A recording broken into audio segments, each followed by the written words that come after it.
morning, everyone. A very warm welcome to all of you. My name is Ankita Puri, and I'm the founder director of Generation Alpha Education Services.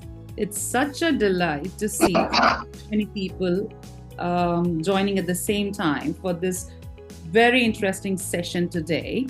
A quick brief about the company Generation Alpha. We are the outreach partners. We are based in UAE, and our main objective is to provide learning and growing opportunities for high school students, whether these opportunities come from universities which are world renowned, or it comes from the corporate. We are always there to support for your learning and your growth prospects.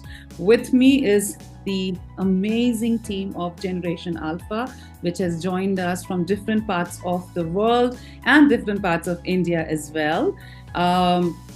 Allow me to introduce you to my fellow business partner, co-founder Timothy Greystone, who is right now in UK. Hi, Tim. Would you like to say a quick hi to the audience out here? Good morning, everybody. It's the privilege to join you. It's 5:30 in the morning here in England, UK, and congratulations on the Independence Day from only, was it yesterday, when we British were at last removed, and it's delighted that now that we are working together. I hope you had a fantastic day, and we're looking forward to the event today. Very much indeed. Ankita and I have known each other for many years, and I am the director of Generation Alpha, where we are very heavily involved in education issues throughout India and Dubai, the Middle East, but also in other countries as well. Thank you very much indeed. Thank you, Tim. Thank you very much. Happy to see you early morning from that part of the world. With me is my team, Chahat Sharma, whom you see on the screen, and Mrinalini. She is also there with us, but I think her camera is still not functional. And allow me to introduce you to one of the person who is the key person whose project Net Zero Carbon Emission is finally getting delivered. This is her brainchild, and she has put in a lot of efforts to reach to where we are today. Please welcome Ms. Rekha Pachauri, who is there with us on the screen. She is the global head of our outreach department, and she has been heading on various projects which involves these youngsters to come forward and do some impactful tasks. So if I may request Ms. Rekha to share a few words with our audience here. Thank you so much, Ankita. I'm humbled by that introduction. A very warm welcome to each one of you. A very good morning too. It is a profound honor to be with such a vibrant gathering of young minds. Today, I want to highlight the monumental impact that each of you can make as school students and young leaders. You know, in our interconnected world, your role extends far beyond the classrooms. You have the unique ability to drive change, my dear students, whether it's advocating for climatic action, social justice, or community welfare. Remember, the power to make a difference lies in your hands. Inspire your peers, engage your families, and mobilize your communities. Your voice matters, and that is why you are here and we are here with you. I urge all the school leaders to promote participation in global platforms. This is the call to action. The earth belongs to all of us, and transcending geographical boundaries is what we are actually concerned about. Engaging in global conversations cultivates a sense of shared responsibility and belongingness, reminding us of a common goal for a better world. I'm sure each one of you have made a conscious decision by being here today. Now, this annual league showcasing noble causes is a remarkable initiative. All of us have actually, worked hard towards bringing this together. It's not just about winning, it's about learning and collaborating with others who share your passions. Each experience helps us build resilience, compassion, and a perspective that can change our future. As we celebrate this gathering of talent, I wish good luck to all participating teams and schools. You are the torch bearers of tomorrow. Embrace this journey with enthusiasm and learn as much as you can along the way. The challenges you can face are actually the opportunities for the inspiration that you would be giving others too. I look forward to seeing you and hoping that each of you will shine brightly and lead us towards a more inclusive and compassionate world. I don't know how each one of you is inspired for this, but I definitely know if you are here today, you are with us. Thank you. God bless you. I hope you have a wonderful session. And thank you, Ankita, for putting this all together. Thanks a lot. Thank you very, very much, Ms. Rekha. For those who have joined us during this conversation, this is me, Ankita Puri, and I'm the founder director of Generation Alpha Education Services, and with me is the co-founder Timothy Greystone from UK. There is a team behind this entire episode of Net Zero Emission, and this was duly led and directed by Ms. Rekha Pachauri. She is a very well-known educational leader, and what we see today is the result of all the hard work and brain she has put in to bring all of us on this stage. With that note, thank you so much, Ms. Rekha. I understand you are in midst of some trainings going on, and yes, try to be with us as much as you can. But let us move on now. Can I see Ms. Sneha, if I see her? Sneha, are you around in the list? Yes, Ankita, I'm there. Hi, Sneha. Good morning. So happy to see you. How are you doing? Same here. Very nice. So, for the audience who is continuously joining us, this particular masterclass is meant to support your fundamental understanding of what exactly net zero emission is and how people, the leaders like Ms. Sneha and the fellow partners are working continuously towards the greener future of the coming and the ongoing generation. So without further ado, respecting the time of everyone, allow me to introduce Ms. Sneha formally to the audience here. Ms. Sneha is a research scientist building nature and climate-related solutions.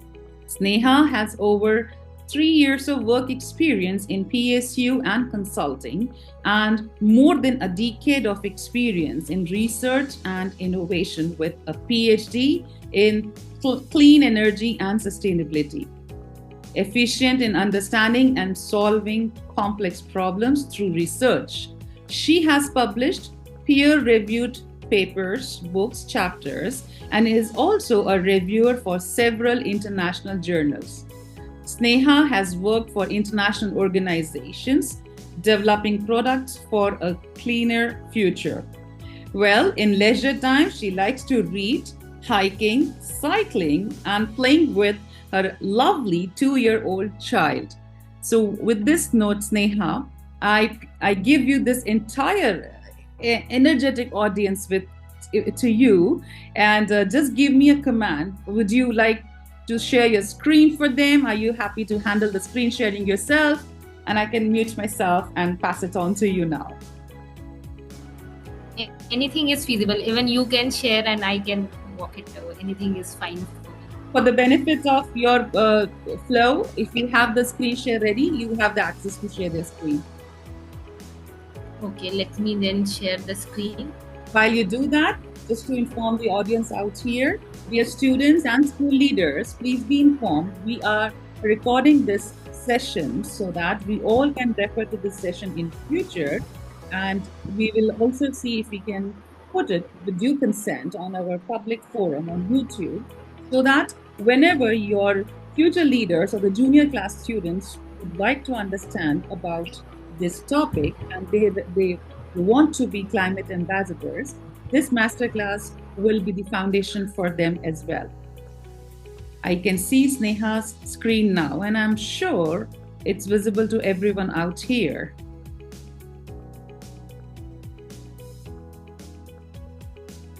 We're good to go, Sneha, from our side. I'll put myself on mute. I'm right here for you. Unmute yourself, Sneha.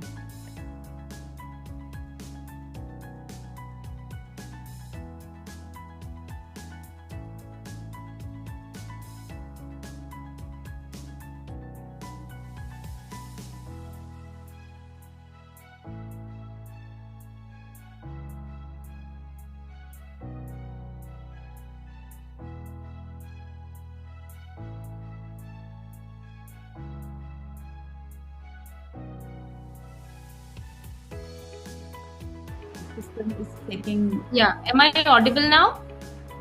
Yes. Yes. Yeah. Sorry for the issue happening here. Yeah. So, good morning, everyone. Good morning, Ankita, Tim, and Rekha ji, and Mrinal, and all the students and the teachers. Thank you for having me share my ideas on whatever experience I have gathered in the past on cleaner energy, net zero, sustainability. So today I'll share my ideas with you guys. So it's a kind of, I'll walk you through a series of slides. Let me know if you have doubts, and let's keep it interactive since you are a younger generation and you will be taking this earth from us to a cleaner future. So it would be great to have your ideas as well. So it would be more of a interactive session. Now, yeah, so let's begin. So since we began, as Ankita mentioned, about net zero, now what is net zero and how we can achieve that, and why it's so relevant, why it's so important, and how we can attain that, and if at all we attain that, how it is going to lead to a greener future. So all these things are correlated. You can see a hand here, and hand is holding a globe sort of thing. So this signifies earth, and we can see this sign is the recycle, restore kind of sign, and there is this plant growing, a sapling growing through this earth. So this is kind of a symbolic. So let's begin.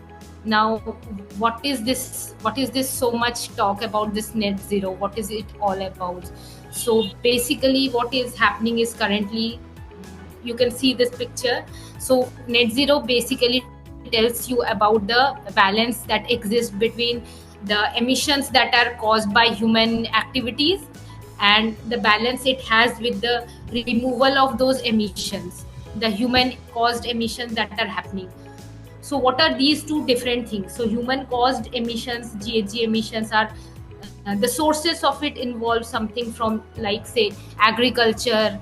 You do a vast range of agriculture, say rice, paddy, wheat, whatever. So there is a lot of emissions happening there. There is waste generation. There is this land use change where you do cutting, where you cut the trees, you do deforestation, that leads to emission. You have fossil fuel combustion. What is fossil fuel? Like the emissions that are released from coal, oil, natural gas. So those are termed as fossil fuels. So transport industry fully relies on fossil fuels. Now it's also currently switching to cleaner fuels like ethanol, or say biodiesel, or you have EVs happening, electric vehicles running. But still we are majorly dominant on these fossil fuel transportation sector. Then we have various industries: steel manufacturing, cement manufacturing, electricity generation. This thing is entirely dependent on fossil fuel. So you can see there is this balance, and this balance, you can see this is tilted towards these human caused emissions. Now these are the emissions that we are causing. We humans are responsible for releasing these much amount of CO2 or the greenhouse gases, as a result of which we can see that this balance has moved down, because we are emitting those emissions, but we are not equally removing those emissions. So there is an imbalance that has existed, as a result of which this need has come up that we should try for a net zero. We need to achieve this balance. And why it is important, that there has been studies found that shows that there is a clear relationship and linkage that exists between your emissions, CO2 or say GHG emission, and the temperature increase. So there is this linear correlation happening. So in order to prevent that, we need to have this balance, not like what we are seeing in this image. So what we are seeing now is there is this imbalance that has existed, and the amount of greenhouse gas that is being released by humans and the amount of carbon dioxide that is taken from that needs to be removed is not happening, as a result of which we are not attaining the net zero that we should have attained. And these accumulation of these gases, CO2, greenhouse gases like methane, nitrogen dioxide, and sulfur dioxide, these are the main drivers that is leading to this climate change. Now, what is this climate change? The various events, phenomena happening like droughts, floods. Now you get to hear there is incessant rain happening, and as a result of which in various places there is floods happening. We recently came across in India, in Kerala, this Wayanad, this landslide happened, and a huge devastation happened. People died, in say 300 plus that was reported.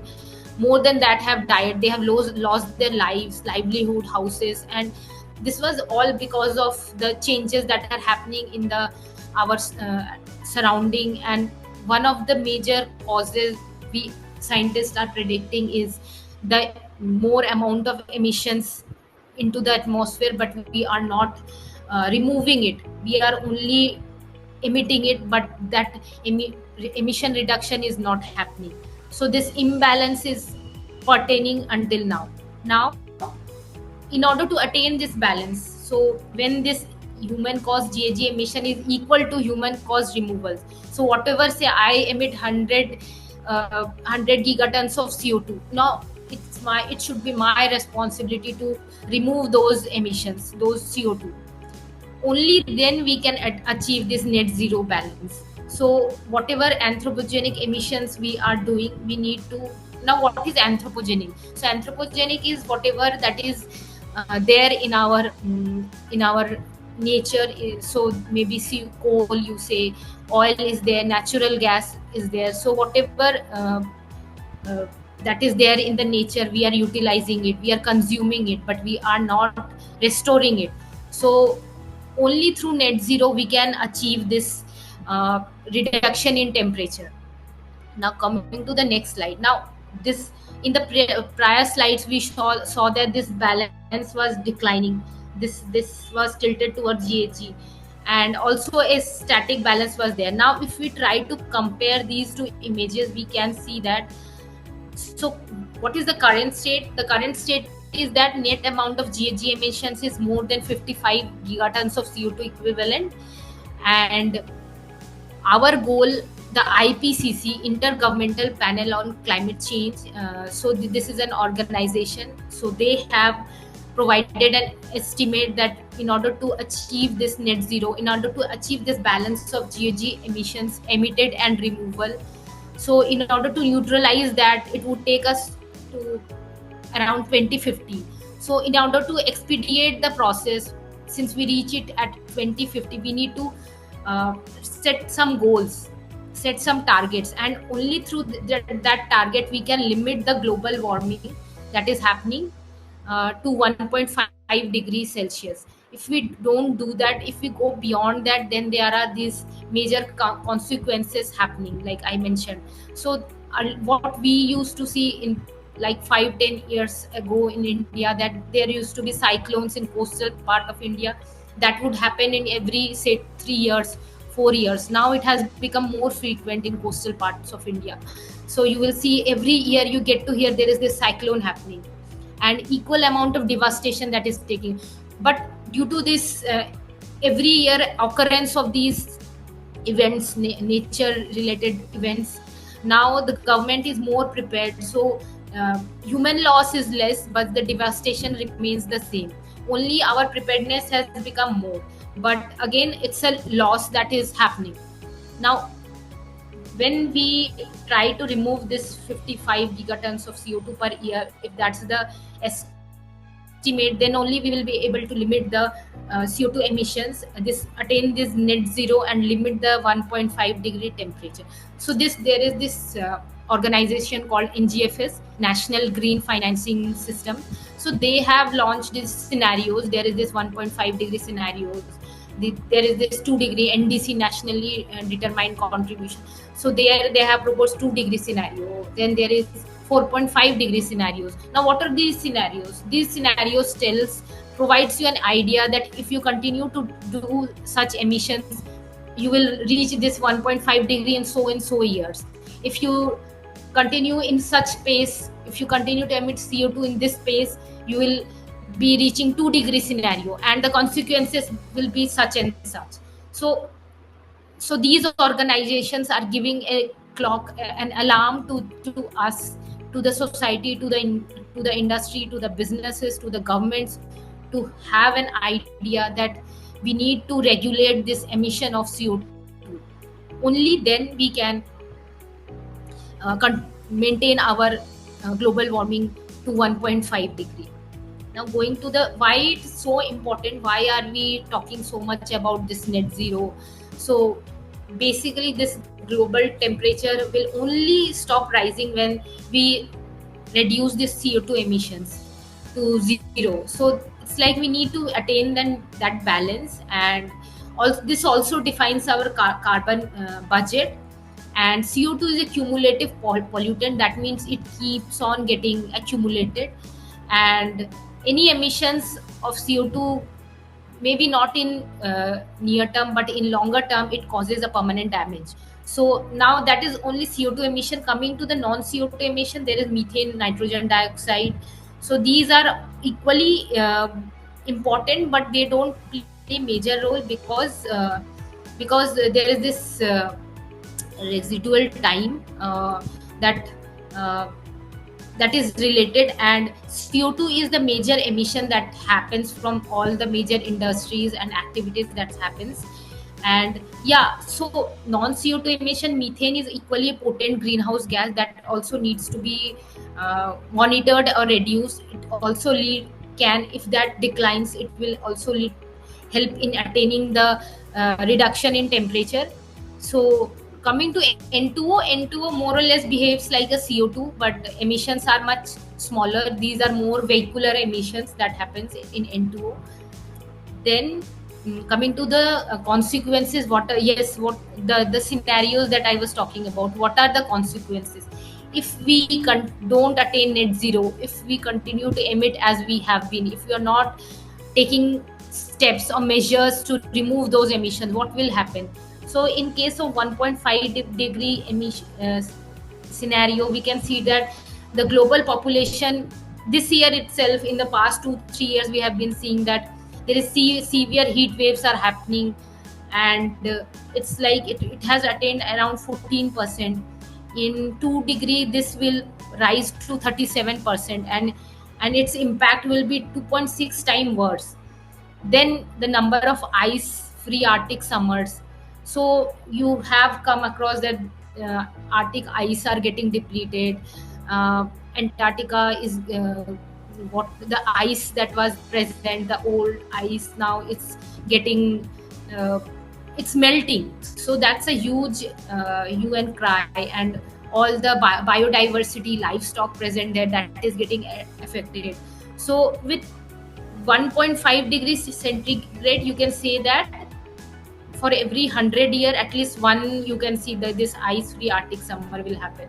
But if we do it for 2 degree scenario, we can see that it's happening in every 10 years, there will be one. So you can see the change.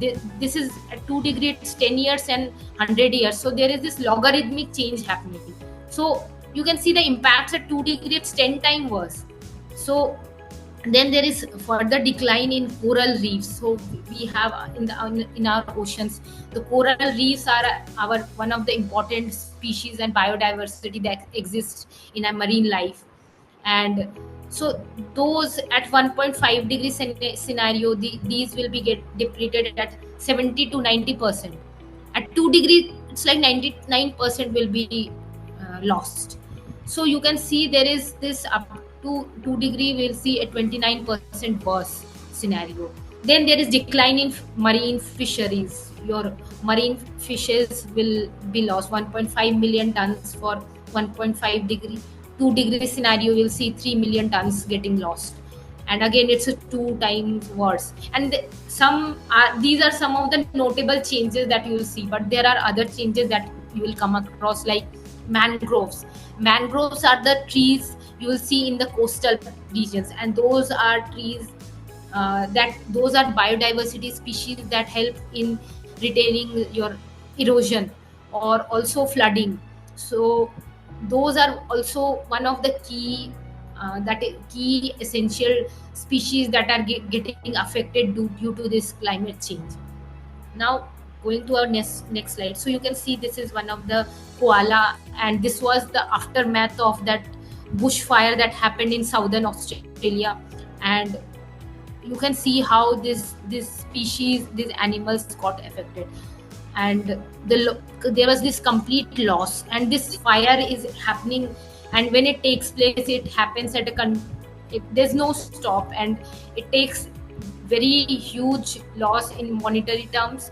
If you go to currently in Uttarakhand also, there was this big issue of forest fire, and preventing it is one of the major challenge, and we need to look at it. So you can see these are some of the images. One of first images from Brazil, waterlogged rural area. Then there's fire. This is again from Brazil, maybe Amazon.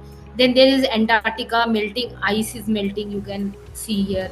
So no matter how fast we act, this global temperature is continuously rising.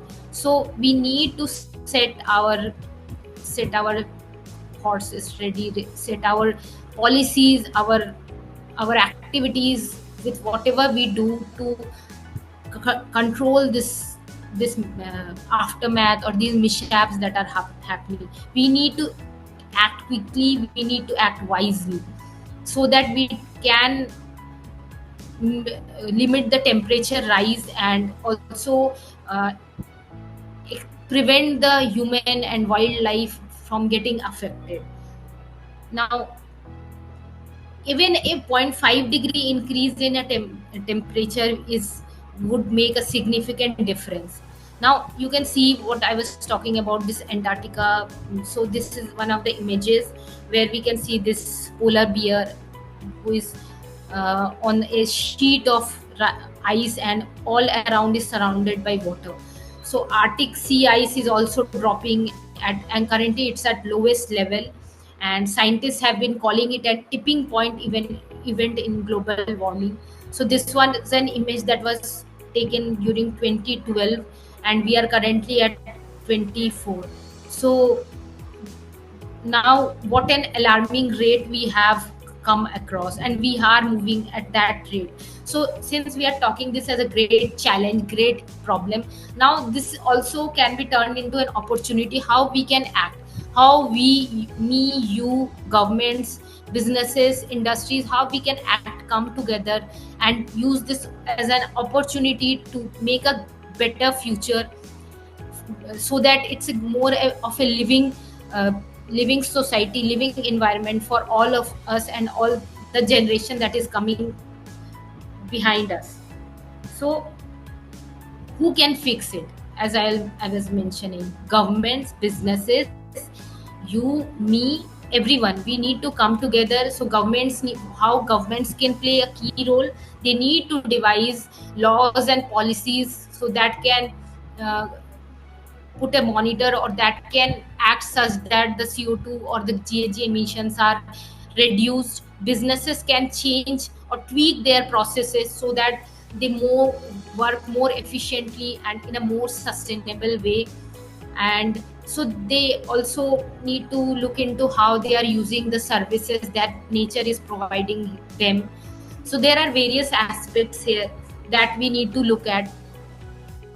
we can also make choices that you as a student, since you are product carbon footprint from very minor steps at your home, at your school, whatever steps that are there, that you are studying in environmental science. Those steps you can take, or you can choose those paths. You are still young, you can choose a career path in this direction that will take you to be in a position, you become a leader where you are making policies for reduction in GHG emission, or you are running a business where you are working on such processes that are more sustainable, waste reduction, emission reduction, those kind of roles you need to take up. So you can also be a voice, so you can let the business and governments know that you want to act quickly and more sustainably, so that you can minimize the impact that is happening due to climate change. Now, coming to the new opportunities, I'll give you an idea of what I have been doing these years, and it's a exciting opportunity and it's a new path that you can use that would be great for you guys in the long run. I think it's an emerging field. So the first is, there are this transition to a low carbon economy happening. There are newer alternatives, newer energies that are coming up that we can choose. So there is this electric vehicle using of lithium ion batteries that has come up. Then minimize the use of fossil fuels. So you can go for ethanol, or say plant derived biofuels through say Jatropha, or maybe other plant derived. Using waste oil, you can derive oil from waste and use that for these for transportation or whatever, through blending or whatever processes. Innovation is one of the key areas that you need to, if you take up research, you can innovate new products that can build a greener future. Those are one of the key things. Then transitioning to a low carbon economy is one.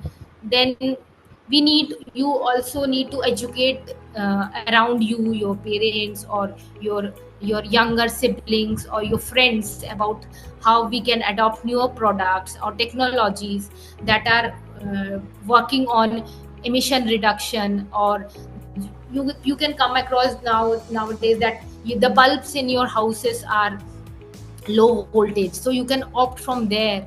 Or say planting more trees would be one of the greatest steps that you can take up. So there is this, as you move ahead, AI is happening around, but there are new job opportunities also. So what I do currently is, my job is to currently monetize the nature's capital. So suppose a industry that makes steel. Now, in order to make that steel, it takes some of the nature services. What are nature services? We call them ecosystem services. So nature provides you water quality, soil quality. These are groundwater, surface water. All these are free. We do not pay any penny for taking these stuffs. Now, since we are using those stuffs and we are not using it in a regulated manner, we are accountable. So now, only when we are accountable, then only we can identify that, yes, then only this responsibility will come within us, that we need to minimize it or prevent it from degrading. So my job is to monetize those things, put a dollar value into that. So whatever surface water or groundwater I am consuming, so in terms of, yeah, is there any query? Sorry, Yeah. Sneh. Yeah. Someone said, No, go ahead, Sneh. We can hear you. Go ahead. okay, yeah. So I was saying that, so there are these newer technologies that are coming up, so we need to look for those alternatives. And so my job is, I put a monetary value into that. then only businesses are accountable. We can hold them responsible. So through the, say suppose there is this A company, they have used so much amount of surface water, so we need to hold them accountable that you have utilized this much amount of water, this much meter cube of water, million meter cube, and now this is the dollar amount you need to pay for that. Then this strikes the businesses that, yeah, I have been doing this damage. And also when we start accounting these monetary terms, it comes in these reports. So these companies release their financial reports, now they are releasing their sustainability reports, so they have to provide information on what they are using and what steps they are using to mitigate these emissions or mitigate environmental damages. So my job is to do, one of the aspect is put a monetary value to the services that businesses take from nature. Second is developing products, developing data related products that are aligned to regulations. So you will come across, if you Google, you will find that you will come across several regulation, ESG, environmental social governance related regulations. There is the CSRD, India has released the BRSR. So these regulations, there's this taxonomy, SFDR. So these regulations are telling each government entity to disclose whatever they are emitting, be it in emission terms or any waste, water waste, whatever they are doing, they need to disclose that. And accordingly, they need to also mention how they are emitting. So my job is to develop such products where each business can come and they can tell us to identify which activity is your environmentally eligible or not. So these things I work currently on, and it's a great innovative area where you guys can look into. There are several tools available. There are various climate modeling tools that you guys can explore, and various opportunities available that you can take up. So if someone is interested in computers, through computers also you can contribute into ESG through data analytics. You can build some scenarios or build some models, strategies for the businesses that can help them tweak their processes where they can reduce the emissions. So those kind of things you can do. So there are huge opportunities available. So you guys can come forward, look into these topics. You can look into natural capital accounting. You can look into I would say various ESG regulations. You can come Google these things. So there are several avenues available for you guys to come up. Now, yes, so I mentioned that we need to come together, work together. Now, sustainability and sustainable development. So this is one of the key topics that can lead us to a great opportunity. And this image depicts a father and a child. So the father is saying the weather is crazy, and so there is this huge amount of emission happening in the background. You can see trees have been cut, and so this son is way like younger to the father, so he is amazed by the weather change that has happened, and he is not aware how it has happened. And but the father knows this. He has been seeing this for several years. So what is sustainability? So sustainability tells you meeting the needs of the present without compromising the ability of future generations to meet their own needs. So this term was coined by UN, United Nations World Commission of Development and Environment. They came up with this topic. And so whatever we are using, resources we are taking from the earth or the nature, we should not use it in such a way that it becomes an endangered. I'm using endangered. Endangered is a term that is mostly used for species, but I'm using it such that we do not cause it to get depleted. We are not. We need to use it in such a way we can conserve it, we can preserve it for the future generations, so that they can meet their needs from those resources.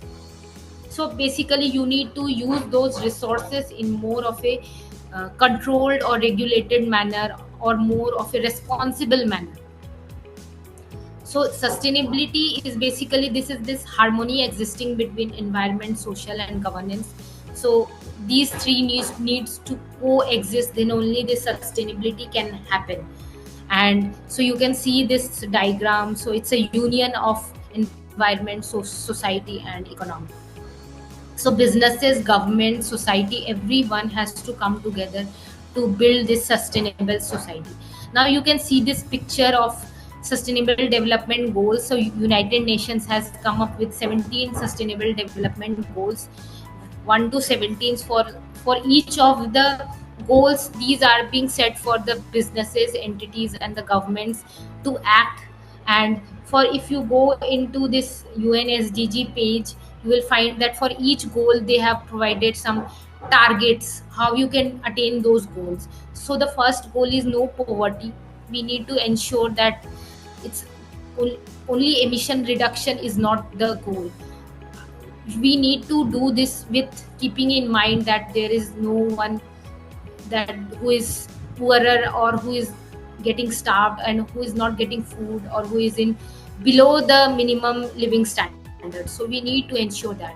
Second is zero hunger. So this also needs to ensure that not a single person on this earth is not getting food or is not getting the required, is dying of hunger. Is that disparity should not be there. Then there should be good health and well-being in the third SDG. So good health and well-being should be equal for everyone, for each and every individual existing in the society, be it higher class, middle class, or lower class. So that should be equal for us. Then there is quality education for all, for each and every individual, for each and every child. They should get that quality education. So these are some of the goals the governments should attain. Then there is gender equality, SDG 4. All genders are equal, so that needs also to be taken care of. Sixth is the clear water and sanitation. So everyone has the right to cleaner water and sanitation. So we need to work towards this as well. Then there is affordable and cleaner energy. So you go for affordable energy, but you need to also ensure that it's a cleaner energy. Opt for solar energy, renewables are there, opt for electric vehicles. Then there is SDG 8, that is provides you a decent work and economic growth. So minimum wage that has been assigned currently, that should be given to labor to attain this living standards. Then there is industry, innovation, and infrastructure. So industries need to innovate, the infrastructures, the buildings need to be built in such a way that you are attaining to the standards, and through your construction, through your activity, you are not furthering these emissions. Then is reducing inequalities. So you need to be ensure that everyone in the society is equal. Then there is this SDG 11 that tells you about sustainable cities and communities. So cities need to come up with plans for everything. So say those buildings should be such a way, there should be parks, there should be schools, there should be drainage system should be such that currently we are seeing in big metro cities, waterlogging is happening, floods are happening. So that is also one of the part of this SDG 11. You need to ensure that those are in the living standards and those are sustainable for the long run. Then there is 12 is responsible consumption and production. So this is for the businesses. So you need to, whatever you're consuming, the ecosystem services, the services that you're consuming from the nature, that should be done in a responsible and sustainable manner. 13 is your climate action. So along with these things, what actions you are taking to minimize the climate hazards that are happening.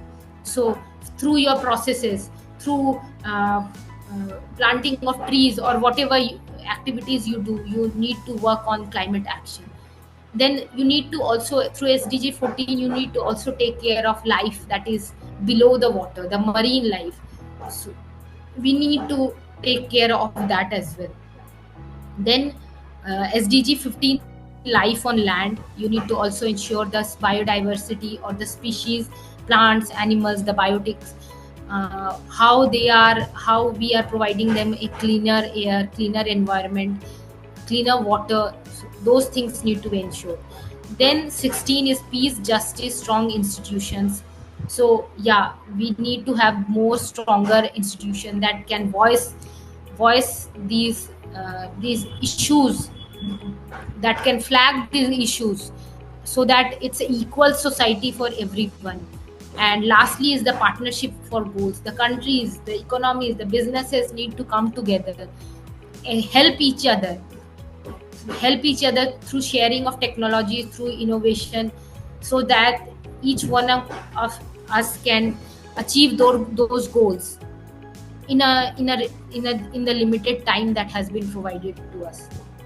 Yeah, so the great scientist in this earth has said that those who have the privilege, me, you, each one of us who has this privilege, should also learn that they have the duty to act. So we need to keep this in mind, that since we have this privilege, we have this knowledge, we are also responsible to act. And yeah, you can do it through your various ways. So yeah, that is all from now. Open to your questions, ideas, thoughts.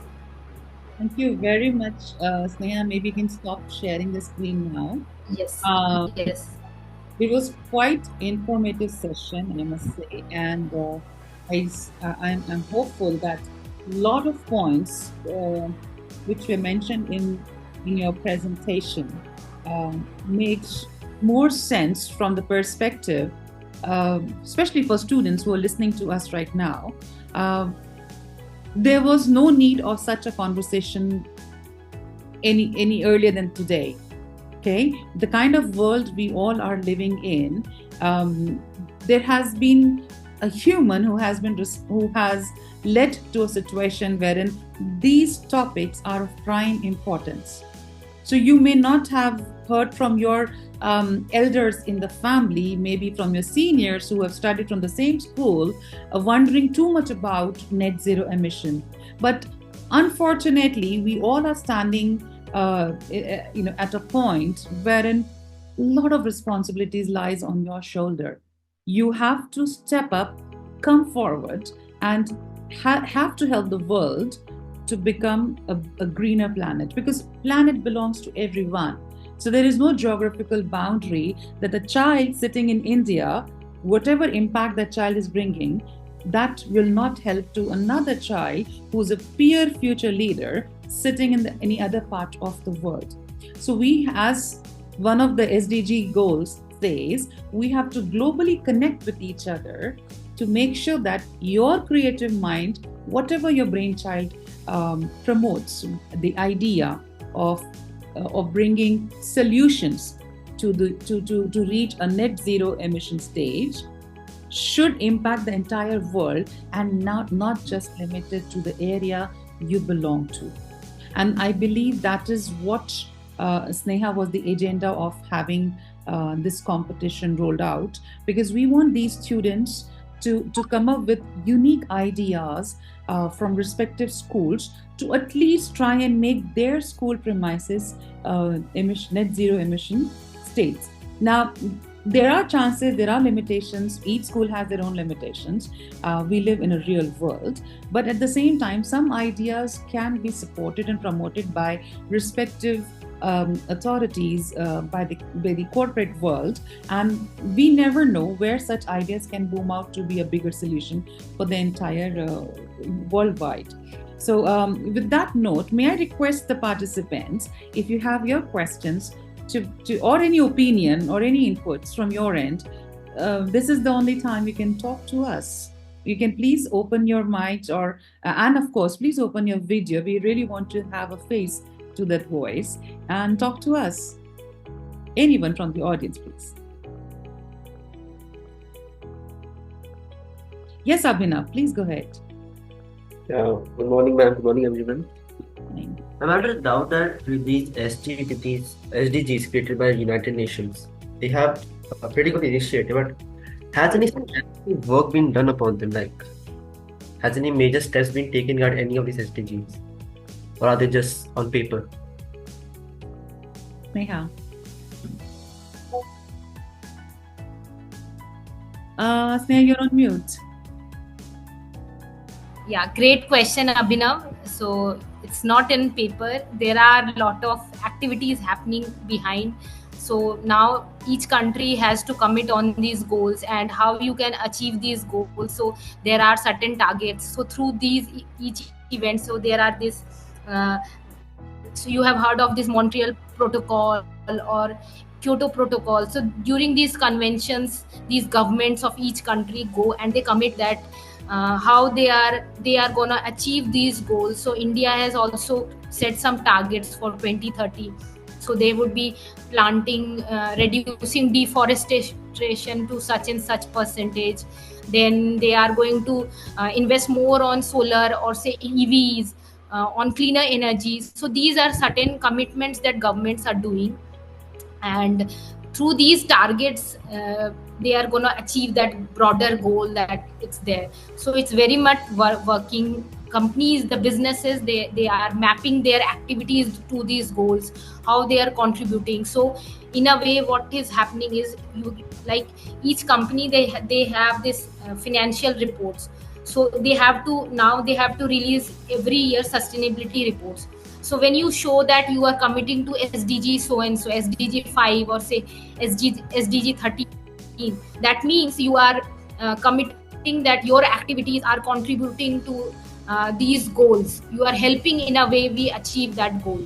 So it's a very reputational brand that you are building for your company. So that is very essential in the market. So currently reputational image, reputational branding is one of the key that every company wants to have. Every business entity, every corporate has to have. Only they can bring in investors. So nowadays you will hear that there are mutual funds, or there are several funds where investors are investing in more of a greener funds. What are those greener funds? So you will see that there are funds where if some company is investing in say coal, so what is happening, there's not much of a funds coming on that direction. But if you have in your portfolio, if you have electric vehicles, solar energy, wind, or say other renewable energy, if you are putting your money into that, more investor will come, more reputational value you will create for your business. So it's SDGs for each one of us, for you, me, governments, businesses, corporates, entities, everyone, and it's very much active. And just to add on to this, out of the global platform experience, there are a lot of big brands which are coming forward, with in a very larger scale, and they just want to decarbonize their operations. So for that, they are doing a lot of they're adapting technologies wherein they want to reduce the carbon emission. Not just that, they want to expand the carbon capture. So if as we rightly discussed in the beginning of the presentation, if we are responsible for generating the factors which are disbalancing it out, we really need to put actions to balance it back. So there are a lot of organizations on a global platform, Abhinav, wherein they have taken a target that by 2030, at least their operations will be net zero emission supportive. So imagine if every big corporate world, if every big corporate starts taking up the small bites of their responsible heads, I think the world will be a smaller entity in that case, and we all can contribute to that reason. But brilliant question, and thanks, Sneha, for acknowledging it out. Can we have some more interesting questions, please? Thank you, ma'am.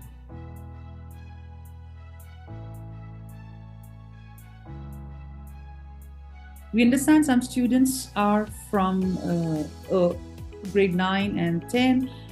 Some words and terminologies might be challenging for you to speak out, but students, you are the future leaders. You may put your own expressions, but if you have a doubt, if you have a question, let's talk and let's get the understanding, because in a couple of years from now, we are going to look back upon you guys that Thank you for saving the world. So if you have any doubts and questions, it's the only time. While you are thinking, Sneha, I have a question for the audience here.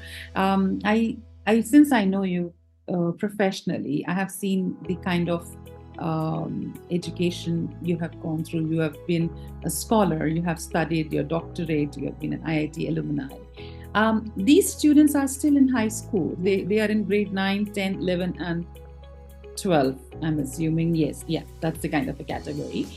What can they do to support their future career? You did cover this topic in one of your slides, that there will be different kind of job sets available under this domain.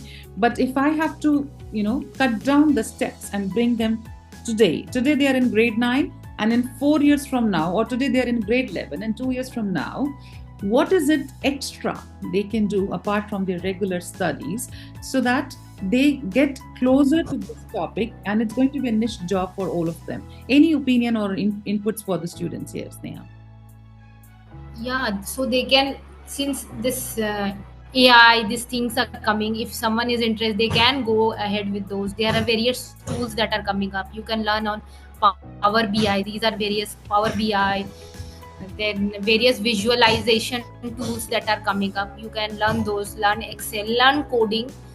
You can build your career if you want on data analytics. So in my work, what I have seen that through data analytics, you can understand the numbers, what those numbers say, and in your terms. I'm trying to explain you in your terms. So there would be huge data sets. So you need to understand what this implies. So through these graphs and visualization tools, you can plot these numbers and you can get some idea. And those information, providing those key insights are very important and in demand for the corporates. So businesses or clients coming to you, they are only looking for those insights from those numbers. So that is one key area. You can also take up some courses. You can look for, there are some good foreign university or Indian university environment or policy related courses you can take up. So you can take, if you are taking general science or graduation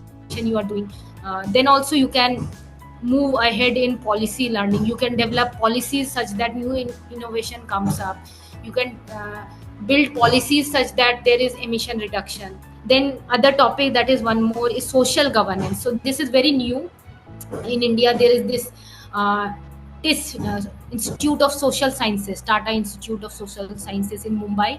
So there, what they do is, as I mentioned, ESG, environmental, social and governance.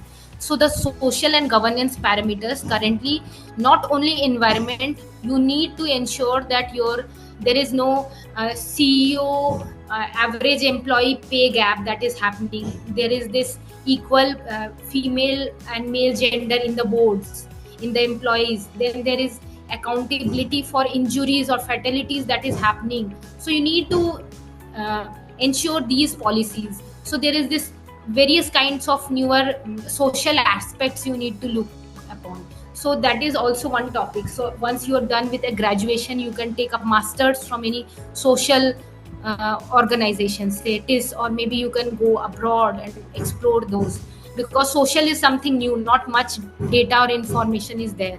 So that would be a great new area you guys can look on. And then there is, you can take up engineering if you want to, you can explore. Then there is, you can also take law. Through law you can look into the copyright activities. So what I have come across, there are certain tools that I use. Those are freely available, but again they are licensed also. So in order to use that, some copyright rules need to be looked on. So there are people in my company that take care of these things, that we are abiding to these copyright rules. So through those things you can contribute on ESG. So these are several avenues you guys can explore. Fantastic, brilliant. In fact, it's such a great piece of information for the students community, especially, that this is one domain which can support the survival of people coming from multiple interests. It's okay if you are a math student, or if you're a science student, or if you're a non-math or a non-science student. you can still contribute to this new industry altogether, which is still settling down and is awaiting the entrepreneurs or the young leaders to come forward and do something for the mankind. So it's a brilliant career opportunity, students, so that when you are deciding upon your higher education prospects, you can really look forward those small little skills which become part of your portfolio, and when you enter a college or a university premises, you're well equipped to launch your own idea to support the ESG. And this is the need of the hour. So there is a high possibility that those universities will provide you great platform to connect you with the outside world, and your ideas can shape up into a well-developed business opportunity as well. If not, your brain can support to an existing project, which can lead to multifold support to the entire world in different formats. So that's a very great input, Sneha. I'm really happy that this point is also discussed during this interaction. Students, any questions from your side? If there are some school leaders who have also joined the masterclass, teachers and school leaders, would you like to ask any question from your end?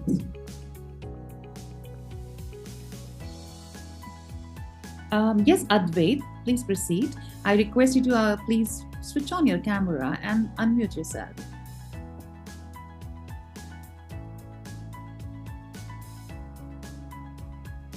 Yeah, hello, ma'am. So I just like to ask, what is the status of carbon credit, and what is the criterion for receiving carbon credit?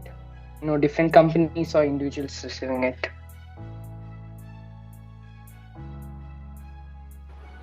Hi Advait. So now I'm getting an idea that you are aware of what is carbon credit. So you know what is it. So it's really good to know that at your age you are keeping a track of what carbon credit is. And so what is carbon credit? So basically it's a credit. It provides you a permit that allows a business entity or a corporate to emit a certain amount of carbon dioxide or greenhouse gases. So suppose you say there is one credit, so one credit will give you will allow you to emit say 1 ton of CO2 or the equivalent greenhouse gas. And so basically these are some kind of carbon allowances that are being provided. So you will find entities that are, say, so those are like not emitting through their direct operations, but what they can do, they can buy these credits. So they can show that although they have not emitted, but through buying these credits, they are leveraging the loss that they might have done maybe in the past. So in a way, if you are not directly, so there is this, say, IT company. So say IT company is not directly emitting, but it's buying, say, electricity from a, say, thermal power plant that is run by, say, coal. So it cannot directly reduce the emission. What it can do is it can buy that credit. So it can show that although it consumed the electricity, but through buying that credit, it has that buffer of trying to reduce that. And also utilizing that electricity, it is giving you that permit that you have, in a way, not through direct operation, but you are responsible for that emission. So maybe that will be a scope 2 emission. So there is this 3 categories: scope 1, scope 2, scope 3. Scope 1 is through your direct operation, scope 2 is your value chain, and scope 3 is your downstream through other services. Yeah, I think, yeah, I answered. Thank you, ma'am. Thank you. Brilliant, Advait. Really happy to see. This is what we mean. Yes, Vishruta, would you like to ask a question?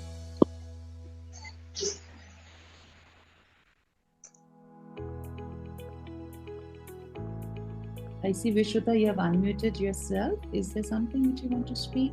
Or any other question anyone wants to talk? This is highly interactive, and especially for the participating teams and the competition, if you have questions related to the topic which can help you to do your delivery of your presentation more impactful, it's the time to talk to the expert. Ms. Sneha is here to guide you on the topic. Any small query, no question is wrong or right. Each question which comes in your mind related to the topic is important to your brain. So if you have any more questions, please proceed. Okay. Tim, is there any input from your side to the audience? For those who have joined us late, Timothy Greystone is my business partner. He's the... No, well, first of all, I'd like to thank everybody for attending. It's been a fascinating seminar, and I'd like to thank Dr. Sneha for input here. And I would like to urge all the schools to take part, enjoy, and be creative with their ideas. There's not only the scientific ideas, but there's the political way that these ideas can be implemented. So thank you very much for everyone for attending, and it was a really fascinating experience. Thank you again. Fantastic. So students, we are approaching towards the end session, the last session, the end of the session.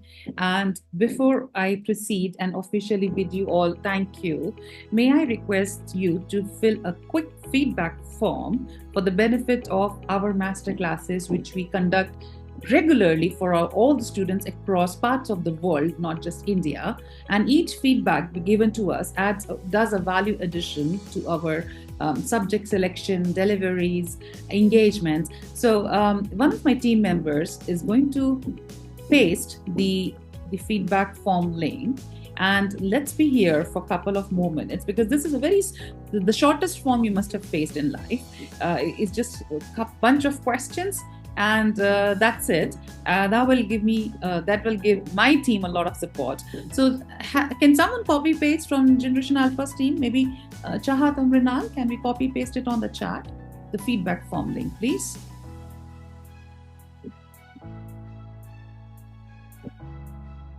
Give me a thumbs up if it's done. All right, I can see. It's done, yes, it's sent. Thank you very much, girls. So students, there is a feedback form link posted on the chat window. I request, if you have logged in through one-to-one system, please click on that link and just give me a thumbs up as soon as your inputs have been registered in the form. And while you do that, Sneha, I would like to tell here that talking to students, such a big and a heavy topic, bringing those inputs down to a high school level student is not an easy task. We are from the education industry, and we understand that it is very difficult to mellow down the depth of the topic to such a level wherein students do know what are they listening to, and then they start resonating with the content. So I must say that you were great. You've done an excellent support in uplifting the knowledge of these students, and not just them. There were a lot of information which I'm sure most of my team members would have also gained out of this conversation. Generation Alpha has taken its initial steps to contribute towards a greener planet, and our stakeholders are these students, the school leaders, principals, and education leaders who are joining hands with us. We are starting within India, and we will be expanding it on a global platform, because Earth belongs to all of us.